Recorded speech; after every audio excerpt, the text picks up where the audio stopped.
Good afternoon everyone. This is Satish Yadav and you are watching me on my YouTube channel Sense of Science. Welcome to my channel. And आज का जो हमारा topic है बच्चों वो है formation of salts. Class 10th का बहुत इंपॉर्टेंट टॉपिक है formation of salts. Formation of salts बहुत इंपॉर्टेंट टॉपिक है और ये आपके चैप्टर नंबर 3 से पूछा जाता है फॉर्मेशन ऑफ सॉल्ट्स।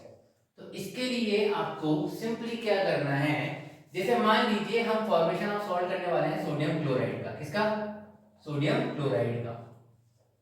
ठीक है बच्चों, सोडियम क्लोराइड का। अब ये आता है, इसे ट्रांसफर ऑफ इलेक्ट्रॉन से आयंस भी बोलते हैं। कई बार सीबीएसई से ट्रांसफर ऑफ इलेक्ट्रॉन्स के नाम से भी क्वेश्चन पेपर में देता है। तो सोडियम क्लोराइड को बनाने के लिए आपको पहले इसका एटॉमिक नंबर पता होना चाहिए। क्या पता होना चाहिए? Atomic number. तो देखिए बच्चों, ये हमने 9th क्लास में पढ़ा था। सोडियम का जो एटॉमिक नंबर होता है वो होता है बच्चों 11, जबकि क्लोरीन जो है, क्लोरीन इसका एटॉमिक नंबर होता है बच्चों 70। क्या होता है? 70। फिर आपने क्लास 9th में शेल डिस्ट्रीब्यूशन जो है, ये electron distribution into the shell, ये पढ़ा था आपने। बोर्स का जो एटॉमिक मॉडल था उसमें, तो वहां से हमने सीखा था कि KLMN में ड्यूप्लेट और ऑक्टेट रूल को फॉलो करते हुए इलेक्ट्रॉन्स को फिल किया जाता है। तो यहाँ पर बच्चों अगर इसका एटॉमिक नंबर, ये क्या है इसका एटॉमिक नंबर 11 होने पर K, L और M और N शेल में इसकी फिलिंग की जाती है। अब फिलिंग कैसे करते हैं? जैसे 11 है इसमें, तो 11 जो नंबर ऑफ इलेक्ट्रॉन्स हैं उनमें से सबसे पहले 2 इलेक्ट्रॉन्स इनर मोस्ट शेल में चले जाएंगे।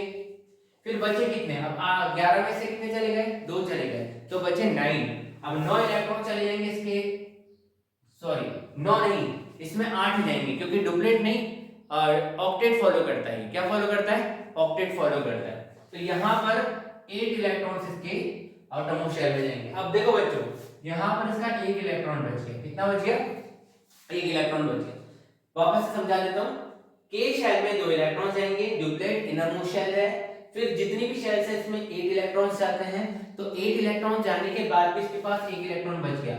लेकिन रूल है कि इनको स्टेबिलिटी चाहिए। तो स्टेबिलिटी इसको जब मिलेगी जब ये डुप्लेट और ऑक्टेट या सिर्फ डुप्लेट या सिर्फ ऑक्टेट फॉलो करे। लेकिन यहाँ पर इसके पास एक प्रॉब्लम है, इसके पास 1 इलेक्ट्रॉन एक्स्ट्रा है। तो ये 1 इलेक्ट्रॉन को क्या करेगा? अपने अंदर से लूज करेगा। क्या करेगा?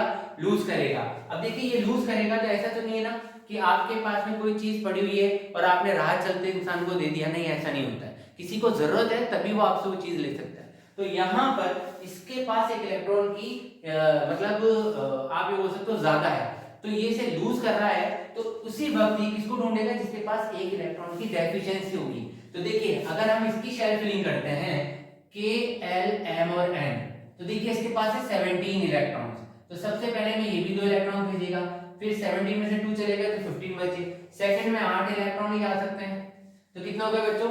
8 और 2 10, तो तीसरे में आ गए 7 इलेक्ट्रॉन।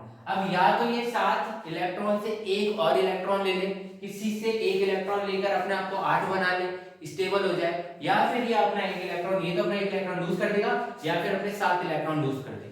तो किसी भी एटम के लिए, किसी भी पर्टिकुलर एलिमेंट के लिए 7 इलेक्ट्रॉन्स लूज करना इजी नहीं है। तो ये क्या करेगा? किसी से देखेगा कि किसी से 1 इलेक्ट्रॉन मिल जाए। तो देखो, अगर ये अपना 1 इलेक्ट्रॉन लूज कर देता है तो ये डुप्लेट और ऑक्टेट फॉलो करेगा, तो ये स्टेबल हो गया। इसके पास में 1 आएगा तो 8 बन जाएगा। तो ऐसे ही ये दोनों क्या करते हैं बच्चों? फॉर्मेशन करने की सोचते हैं ट्रांसफर ऑफ इलेक्ट्रॉन करके। तो अब इसे लिखेंगे कैसे? एग्जाम में इस तरीके के नंबर नहीं होते हैं, नंबर होते हैं इस तरीके से। देखिए, मैंने यहाँ पे लिखा सोडियम, सिंबल लिखा है। अब सोडियम में देखिए आप कितनी थी?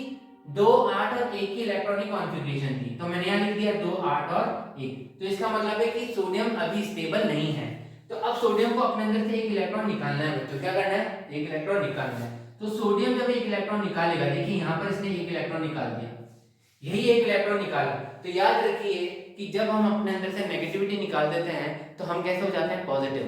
तो यहाँ मान लीजिए कि इसने अपने अंदर से 1 इलेक्ट्रॉन मतलब नेगेटिव चीज ही तो निकाली, तो ये कैसा हो जाने वाला है?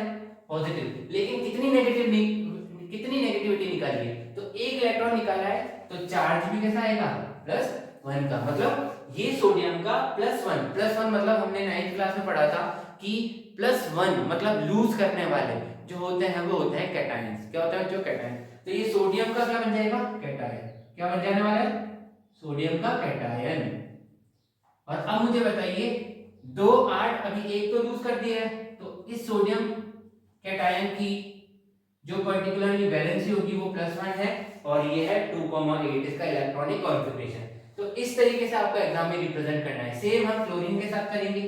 क्लोरीन जो है इसके पास में एक इलेक्ट्रॉन की कमी थी। देखिए इसको अपने अंदर से एक इलेक्ट्रॉन निकालना था, तो रिएक्शन का एरो यू बना के फिर हमने लिखा, इसको तो लेना है तो पहले ही ये एक इलेक्ट्रॉन ले लेगा। ये ले लिया इसने, अब ये क्या बना देगा, तो देखो इसके अंदर नेगेटिविटी जुड़ गई। आप मुझे बताइए क्लोरीन के नीचे कितना, जैसे मैंने यहाँ पे लिखा 2 8 और 1, ऐसे क्लोरीन के नीचे कितना लिखेंगे 2 8 और 7। ये इसका इलेक्ट्रॉनिक कॉन्फ़िगरेशन है, ये आपको लिखना जरूरी है एग्जाम्स में। अब बच्चों यहाँ पर क्लोरीन ने जब नेगेटिविटी ले ली तो कितनी ली, तो -1। यहाँ पर देखिए +1 आया तो यहाँ पे क्या आ गया -1। ऐसे ही इसका कॉन्फ़िगरेशन लिखेंगे तो आ जाएगा 2,8,8। कितना आ जाएगा 2,8,8। अब जरा ध्यान से देखिए इस चीज को, यहाँ पर ये तो था इसका आधा कप, अब आपको ट्रांसफर ऑफ इलेक्ट्रॉन होते हुए दिखाना है, तो वो इस तरीके से दिखाया जाता है। इसके पास अगर आप इलेक्ट्रॉन शो कर रहे हो तो डॉट से शो करोगे। किससे करोगे, डॉट से शो करोगे, ठीक है। थोड़ा मैं इसको बड़ा बना देता हूं, ये आपने इसको डॉट से शो करा है। अगर आप इसको देखो तो ये किसको दे रहा है, तो ये क्लोरीन को दे रहा है। किसको दे रहा है, क्लोरीन को। अब जो लास्ट में नंबर ऑफ इलेक्ट्रॉन्स होते हैं ना, इन्हें हम शो करते हैं, लेकिन अगर मैंने इसको डॉट से शो करा है तो जब हम फॉर्मेशन करते हैं तो अगर एक हम डॉट से शो कर रहे हैं तो दूसरे को क्रॉस से शो करेंगे। तो यहाँ पर मैं क्रॉस यूज करूंगा, लेकिन कितने क्रॉस यूज करूंगा, देखिए लास्ट वाले में इसके में एक था तो मैंने एक बना दिया, इसके में कितने हैं 7, तो 7 इलेक्ट्रॉन्स थे तो 7 क्रॉस बनेंगे बच्चों, 1 2 3 4 5 6 और ये 7 बन गया। और 7 के बाद ये इसको यहाँ देगा तो ये एस एरो बनता है। कैसे बनता है, एस एरो बनता है। फिर इसके बाद में अब देखिए इन दोनों के बीच में बॉन्ड फॉर्म होने वाला है, आयनिक बॉन्ड बनने वाले हैं। ये जो मैं टॉपिक आपको पढ़ा रहा हूँ ये चैप्टर नंबर 3 के आयनिक बॉन्ड से पढ़ा रहा हूँ, तो वहां पर आप जरूर इसको देखेंगे कि अब ये कैसे बनेगा। तो देखिए Na के ऊपर आ गया +1 और क्लोरीन अगेन सेम 1 2 3 4 5 6 7 और 8 और क्लोरीन के ऊपर आ गया माइनस। तो इस तरीके से हमारा फॉर्मेशन ऑफ सॉल्ट होता है। अब यहाँ पर एक आप प्रैक्टिस करेंगे और आप अपने घर पर ये बनाकर देखेंगे CaO का, ये आपका होमवर्क है। अगर आपको मेरे वीडियोस पसंद आते हैं तो सब्सक्राइब माय चैनल, ऐसे ही वीडियोस मैं आपके लिए बनाता रहूंगा। Like and share my channel. Thank you so much.